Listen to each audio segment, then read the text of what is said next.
Déclaration et contre-déclaration, accrochage violent au sein du Parlement. L'ambiance est électrique entre le PAM et le PJD et ce n'est pas près de s'arranger. La guerre reprend entre les responsables des deux partis, nous dit aujourd'hui le Maroc, surtout à l'approche des élections prévues en septembre. Les accusations fusent des deux côtés et les insultes se multiplient. Pour le PAM, le PJD appartient à l'Organisation internationale des frères musulmans. Pour le PJD, le PAM et les autres membres de l'opposition ne sont que des maîtres chanteurs.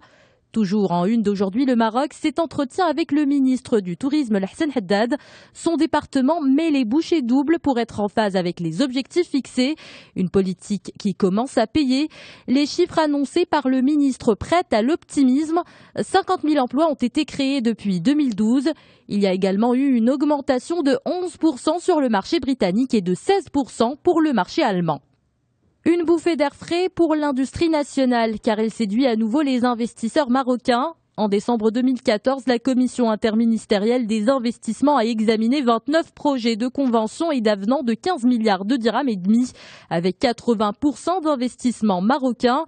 Les 3/4 de ces investissements vont dans le secteur industriel, révèle Challenge.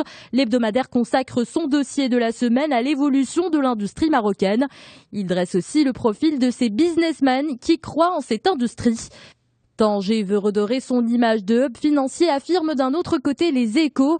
Le Conseil régional d'investissement de la ville a lancé des appels d'offres pour la réalisation d'études sur la mise en place d'un marché des matières premières. La ville du Détroit veut se donner les moyens de son ambition, celle d'étendre son influence à toute la région MENA. El Watan publie cet entretien avec Louisa Hanoun. La secrétaire générale du Parti des travailleurs en Algérie dénonce les engagements non tenus d'Abdelaziz Bouteflika. Le président algérien a, selon elle, relégué aux oubliettes les promesses de réforme politique faites lors de sa dernière campagne électorale. Pour cette femme politique, la réforme de la Constitution est aujourd'hui une urgence. Elle affirme que la perte de repères en Algérie est le résultat d'une décomposition des institutions. Elle évoque aussi des tensions sociales et une précarité qui s'accentue. Bruxelles et Berlin plus que jamais divisés. La source du désaccord est le dossier grec. La Grèce a fini par demander à la zone euro une extension de l'accord d'assistance financière. Le président de la Commission européenne y voit un signal positif après plusieurs semaines de doutes et de négociations, explique Le Monde. Inversement, le ministre des Finances allemand fustige la proposition grecque qui ne répond pas, selon lui, aux critères fixés par la zone euro. Les autorités grecques promettent l'équilibre budgétaire pendant 6 mois, mais refusent toujours l'austérité. Dans les colonnes du Figaro, portrait de l'ennemi public numéro 1, celui que le journal qualifie de bête noire des grandes puissances occidentales.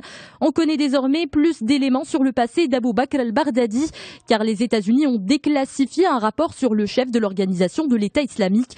On apprend qu'al-Baghdadi menait jusqu'en 2004 une vie bien rangée de secrétaire, loin des champs belliqueux. Durant la même année, il a été arrêté par une unité américaine après la traque d'un proche. Il sera libéré au bout de 6 mois de prison, car sa dangerosité ne sera pas établie.